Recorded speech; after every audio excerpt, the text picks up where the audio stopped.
Oh, this year, my theme is write, make money, fall in love. Ooh, kind of like eat, pray, love. Yes. But no prayer and instead make money. Oh, wake up, rethink the status quo.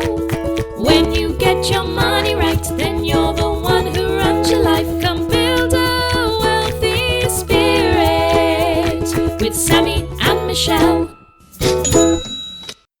It's the new year, and here at Build a Wealthy Spirit, New Year's resolutions are not just things for the new year, but January 1st is a great time to start thinking about things.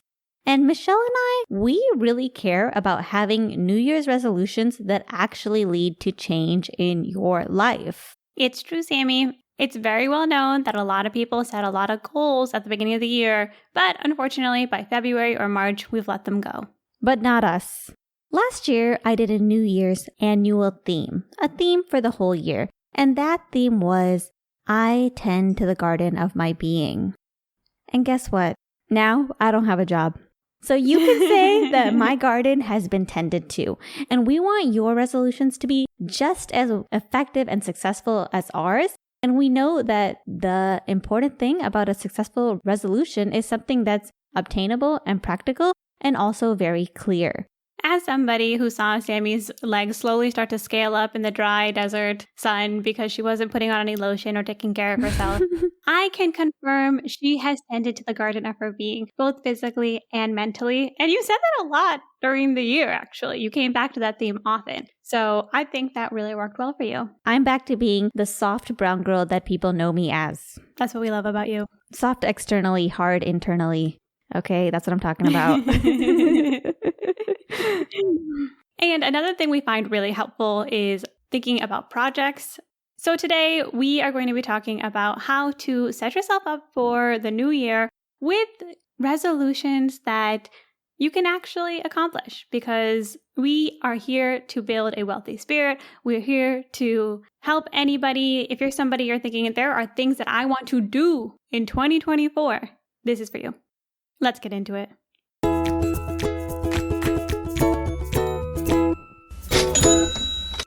But first, I want to take some time to shout out our partner, Riverside. Riverside is the platform that me and Michelle use to record every single one of our episodes. We get both raw audio and raw video for all of our episodes. This is also useful for people who are creating YouTube videos or video-based content. The awesome thing about Riverside is they record locally. And what this means is the recording happens on your computer, not just over the internet.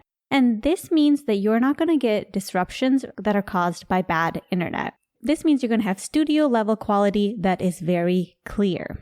Also, now you can actually edit video and audio within Riverside and make your clips or make your podcast directly from there. If you're starting a podcast, if you're making videos, you have to check out Riverside. Click the link in our show notes to get started.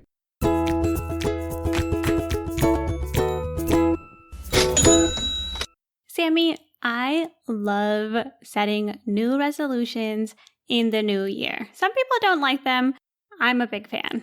Maybe it's because my birthday is New Year's Eve. Not sure if I mentioned that yet. Michelle's birthday is New Year's Eve, 12/31/23. She is going to be 33 years old. It is very auspicious. 123, 123. My birthday is very auspicious in 2023, which I think blessings and blessings for 2024. That all being said, one thing I have learned these past few years is that a lot of times we are carrying tons of projects in our head without even realizing it.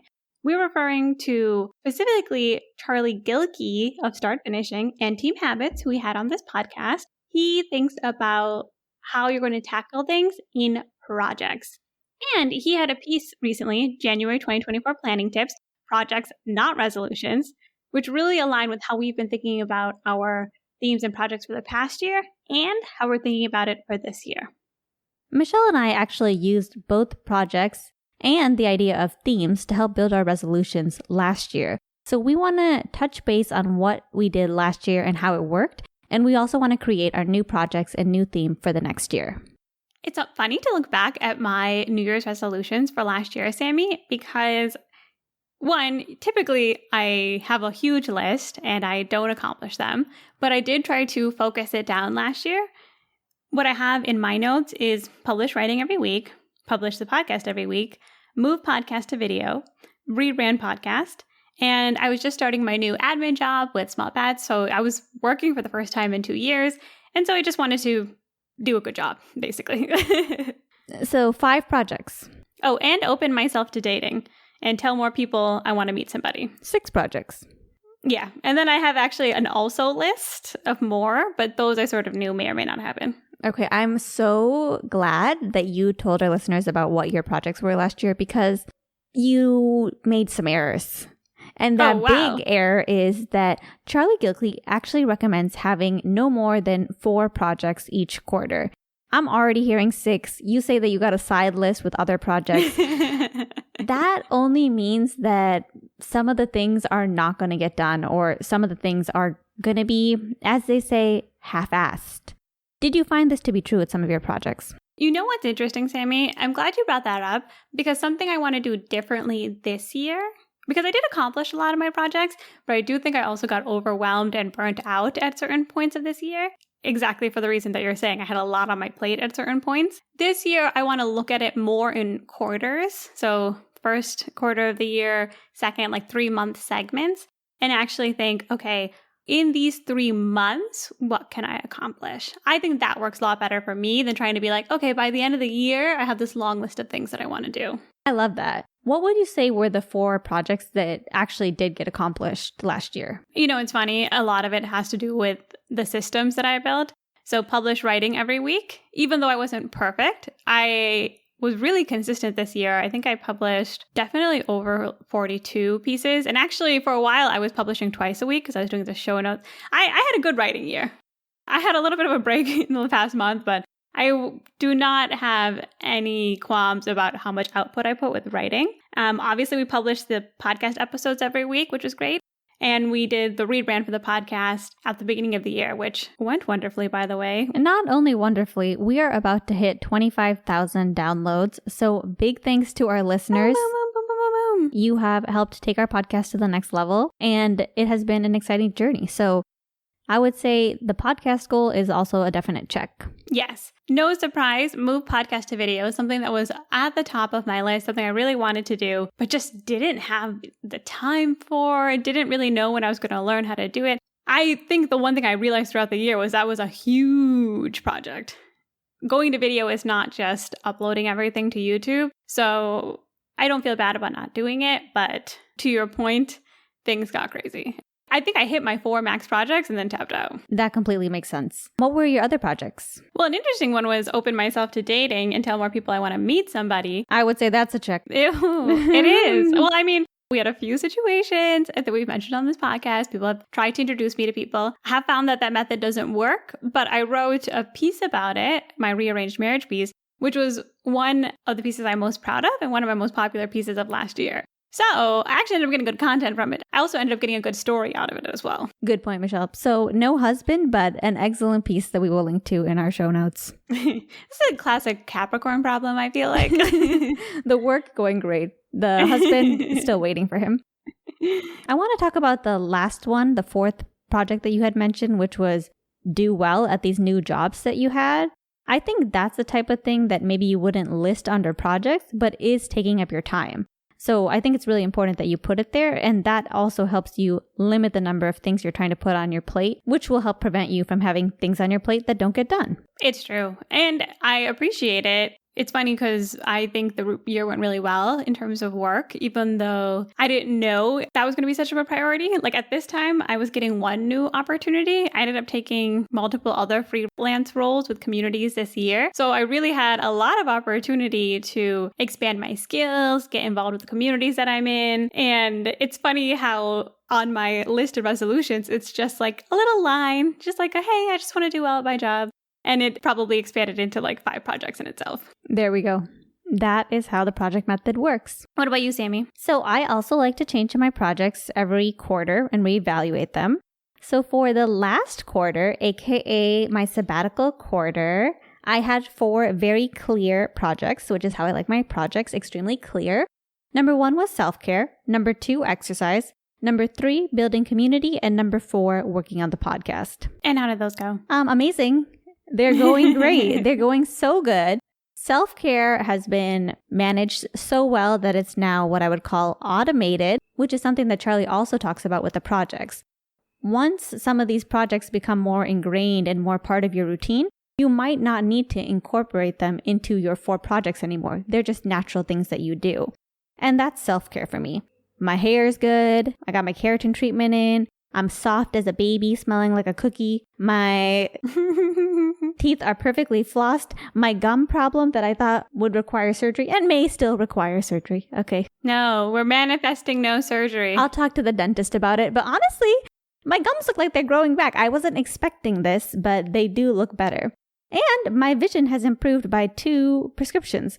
So I can see with laser vision. Self-care is so much better that I am actually going to be removing it from my future projects. Wow. Hey, you know what? I think you're doing a great job. You've got great systems in place, lotioning yourself, doing all of those habits, making yourself smell like a combination of vanilla and chocolate and dates. I know, because Sammy keeps coming to me and being like, smell me, smell me, smell me.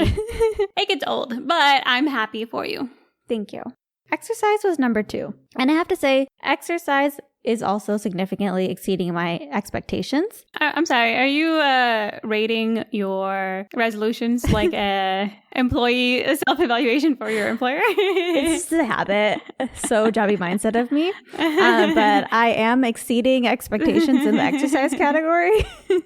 You're killing it. Michelle and I are both exercising regularly and multiple times a week. For me, every day, sometimes twice a day. And I am seeing a huge difference. Like she's physically, I did lose some weight, so I'm trying to eat more.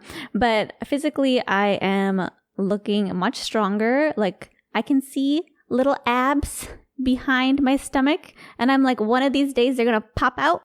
But I can also just tell I have a lot more endurance. Like in our spin classes, I used to be like suffocating and barely able to keep up. And now I'm like, oh, you know what? I'll turn the torque a little bit higher so that I can get a little extra workout so I meet my goal during this workout class. I'm so happy with it. And it's definitely one of the projects I will be carrying on. I have to agree, Sammy. It wasn't on my list actually at all anywhere. And I'm happy, I think because we were living in Blythe in the desert. And I felt like I didn't have an outlet for exercising. I was doing a little bit of exercise, like I would do my bed yoga, which you told me wasn't real exercise, so then I stopped. And I don't know, I just love doing exercise classes, like with other people. Like we just did this yoga class and there were 40 people in there. And we were very close together and everybody was really sweaty. And our teacher was just like, you're going to hit people, okay? It's okay. Like it was just... She says all this as a positive. It was a beautiful class. I liked it and it did inspire me. So excellent class. I liked with the music. She knew the playlist so well. Like she would quote things. Like she'd be like, we got to do this over and over again. And then the music would be like, over and over again. And I was like, wow, that was good. Yeah. I appreciate good choreography. It honestly was a performance. That all to say, coming out of that class, I really felt like at a peak of like, wow, it's so beautiful to be just in a community and with people like doing classes. If exercise is anywhere on your list for 2024, I highly, highly encourage you to do it. It's just such a high. My project number 3, building community. If I exceeded expectations in the exercise category, I don't know what this would be. Like, is a mentor? Like, is that the highest level on the self-evaluation for work? That would be me in this category because Michelle and I have made so many friends who are like-minded. We've hosted 2 parties already. We're just getting to know our community so well. And I feel like the community keeps expanding and we keep meeting more and more people. And it's more than I would have expected for what we're doing. And I'm just so pleased with everything that's happening. Like it's exactly what I wanted from my sabbatical. Yeah, I agree. Like when Sammy says like-minded, like it's really people who are interested in learning. They kind of believe that they can achieve something bigger than themselves. So similar to like the people who listen to this podcast. And they might have different point of views on things, but it's so interesting. Like you can just have a conversation with them and We can talk about these like deep ideas. Like I love that so much. Like it's so nice to be like in person with people and be able to like go deep on a topic. And if you're in the Charleston area, we'll link to our meetup in the show notes, because next year I will be hosting a meetup called the Sparketype Reveal, an idea by one of our guests at the last party, where we all reveal our Sparketypes and discuss Sparketypes. It's going to be so much fun. If you don't know what a Sparketype is, I'll post a link to that episode and the quiz in the show notes as well. What's next on your list, Sammy? The last thing was working on the podcast, like you, which, like we talked about, is going really well. Sammy actually took over a lot. She's editing the podcast. She's doing a lot of the show notes. I really, really appreciate that, Sammy. Like you've opened up my own schedule for me. So you've been killing it. And to be honest, like editing the podcast can be kind of annoying. Obviously, you have to listen over and over and over again and find all these little things. But I think you have found, Sammy, the same thing I found, that it actually makes you a better speaker. It helps you improve the experience on the podcast because you just know what it sounds like in post. Michelle's right. Editing the podcast honestly takes probably 6 to 8 hours to edit it, get out the newsletter, everything to be complete. So it is not a small process. It's definitely the biggest lift for us when it comes to the podcast. And at the same time, it does teach us a lot about recording and just being a better podcaster, better speaker in general. So let's talk next year. What are your new projects? So for me, Sammy, my projects are building off of last year's. And I would say for me, it's really singularly focused.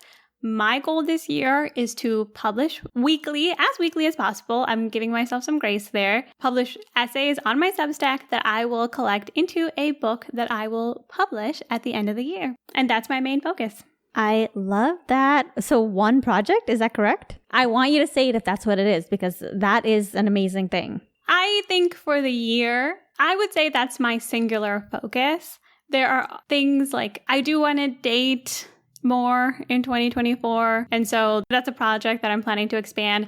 I might wait looking at my quarters. I'm not sure if that's something I can really balance in the next quarter. Definitely not the next month. But I do see it as something that's a priority for me. And part of all of this is, expanding my work as well. But I would say like the singular focus is my writing.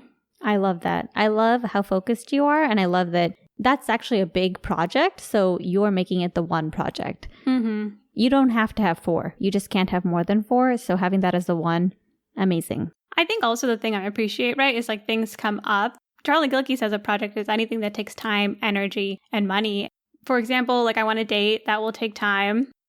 You're building community, so I'm going to be hanging out with people. So that takes time. So there's just also projects that come up that you don't expect. And so for something that's so big, like wanting to put together a book next year, I think I have to be singularly focused because spots 2, 3, and 4 are probably going to fill up regardless.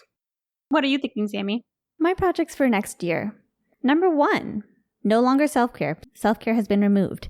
It is exercise. I want to continue exercising and I want to start tracking more of my exercise data, whether that's by getting a personal trainer or by joining something like an exercise group where they do more statistics. So that way I can just see the improvement. So that is my number 1 goal for the next quarter. Number 2, continuing to build community. Number 3, something new. I have romantic relationships in there. So I'm just making space for romance because that does take time and I do consider it a project. I'm leaving that one open in there too. And number 4, podcasting. Nice. I love all of those. And I liked that you talked about automating one. I liked with exercise, you have specific goals in mind, something Charlie Gilkey talks about, SMART goals. You're really thinking about how you're going to make that a little bit more measured, which I think will help you take it to the next level. And the podcast, obviously important. And the romance, hey, you know what? You deserve love. It's true. It's all fun. Which brings me to our themes.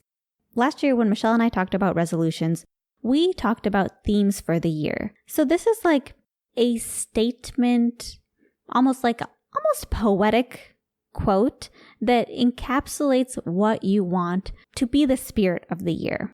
For me, last year, that quote was, I tend to the garden of my being. And I had a background on my phone. I put that quote there, I tend to the garden of my being.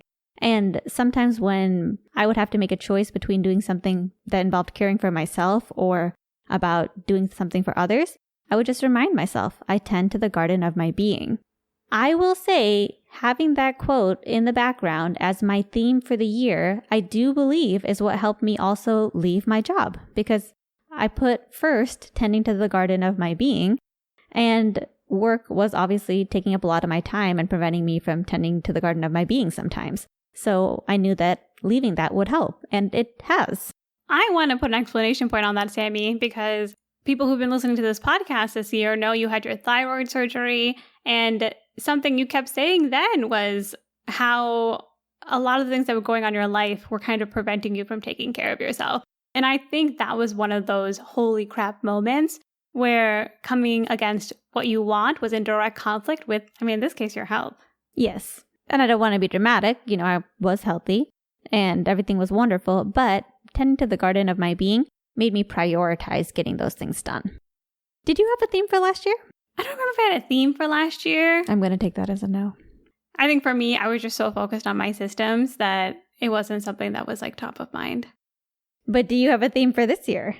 Oh, this year, my theme is write, make money, fall in love. Ooh, kind of like eat, pray, love. Yes. But no prayer and instead make money. I don't know how God's going to feel about that. You know what? I would love to add it the spiritual. I don't want to make it sound well, it's not that I don't want it's to. Your Those theme. things it's your theme. I feel attacked. I will say we've been going to church. We do these tarot sound baths. I actually feel like our spiritual is in a really good place. But I would like to do more law of attraction affirmations. Those worked out really well for me last year. But my number one focus is I'm trying to write. I'm trying to put the book out. This is my theme for 2024. Can you repeat the theme one more time for our listeners and me? Write, make money, fall in love. Write, make money, fall in love. I see a phone background there for you. Really? I do. My phone background right now says do the next right thing. I'm in a young phase right now. Okay. But I do feel like this theme should be written down and posted somewhere, because that's the thing about themes. They slowly get infiltrated over time. I should listen to you since I don't remember if I had a theme last year. Yeah. I didn't want to say that was part of the reason I was saying that you needed to write it down, but it did cross my mind. What's your theme for this year? So glad you asked. So last year, I was tending to the garden of my being. Mm-hmm. And this year, my theme is I play in gardens of abundance. Wow. Yours are so poetic. I know. Thank you. I love that. And I think an abundance mindset is such a great thing to work on for anybody at any point. And I think for you on your sabbatical, it's perfectly timed as well. It is. And when I say I play in gardens of abundance, one thing I have really realized in these first 3 months of my sabbatical is I've moved from a place of scarcity to a place of abundance. I'm not so focused on getting a job anymore. I actually am starting to comprehend that I have enough money and the job is like icing on the cake to, help get my loans forgiven, or icing on the cake to give me a little bit of extra money for the year so I can spend a little extra. But it truly is icing. And instead of thinking from a place of scarcity, like, oh, I have to find a job so that I can have money, or I have to get a job so that I can finish off my public service loan forgiveness. Those things are actually so small relative to the wealth and abundance that I have. And I'm like, let me put a spotlight on the abundance. I've created so much abundance that I can truly play. I can just enjoy. Life doesn't have to be stressful. There is so much abundance that I can just play in life. I can just enjoy and relish. I'm a disciplined person, so sometimes the disciplined things are what I enjoy, like the exercise and things like that. But I can simply be present and enjoy these activities rather than focusing on an outcome or whether I need security, because I have the security. I already have the security. So that's why I'm changing my theme for this year to I play in gardens of abundance. Wow. I'm inspired. And I love this for you. That's what a sabbatical can do. Completely transform your mind, transform your outlook. Wow. It's a breath of fresh air. It's really crazy. I feel like if we listen to last year's episode versus this year, like I'm sure there's just a different energy. Letting yourself be free is such a beautiful and magical thing. It's so true, Michelle. And you're inspiring me, Sammy. Maybe my theme should be something on like, I will unleash my creative spirit. Ooh! How do you feel about that? Does that capture the love? I'm just speaking from a Capricorn perspective, you know? I don't know how to capture the love. What's a good theme? You know what? If you're listening to this, you know my goals.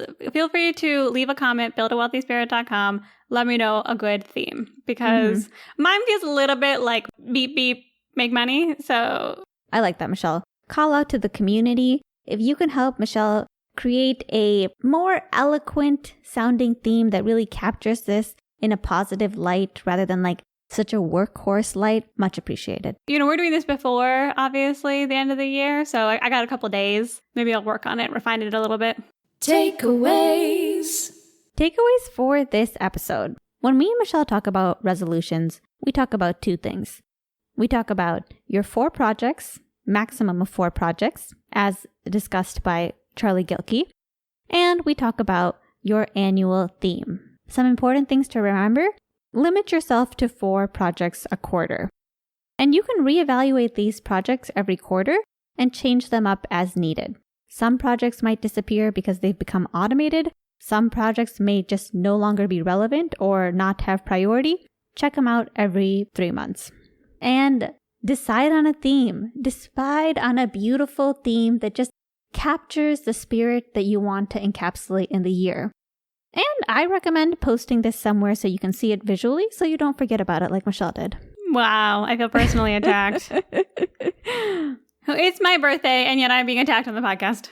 12/31/23, Michelle's birthday. She's going to be 33. It's very auspicious. 1, 2, 3, 1, 2, 3, 33. Community time. Before we say goodbye, it's our community time. And we have a couple exciting announcements. One, Sammy and I will be speaking at Camp Fi Southeast at the beginning of January. Woo! I have wanted to go to Camp Fi for the past 4 years, and now we get to go as speakers. It is so exciting. Camp Fi is a camp for people who are interested in financial independence. It is like a camp that you would go to when you're in grade school, where you go to a cabin, except it's with all adults. They're all interested in financial independence. And this is going to be the biggest Camp Fi they've had yet. So it is an honor to be speakers at Camp Fi. We're super excited about it. And at the end of January, we are going to PodFest. So we will be building community. We'll be doing more fun stuff with our podcast. We will get to see our mentor, Joe Salsihai, there. We are so, so excited. And major thanks to our mentors, Joe Salsihai of the Stacking Benjamins podcast and Jordan Grummett of the Earn and Invest podcast. They have been working with us all year to help make our podcast bigger, to help us reach more people. It has drastically changed our podcast. So big thanks to them. And we are so excited to see Joe at PodFest at the end of January. That's going to be so much fun. Yes, major, major thank you. You know, having mentors made this year, one, so much fun. It made it so cool to work on the podcast, something that was a big goal for me and Sammy in the past year, as you guys heard. And we have received so much positive feedback from all of you. We hear so often how much you're loving the show, how much you love the songs, how you're inspired to take action. And those are the things that really move us forward. So we are so grateful to them. We are so grateful to you. Thank you so much for a wonderful 2023. We are so excited for 2024. And most importantly, be sure to join us next time as we put down the rule book and we rethink the status quo.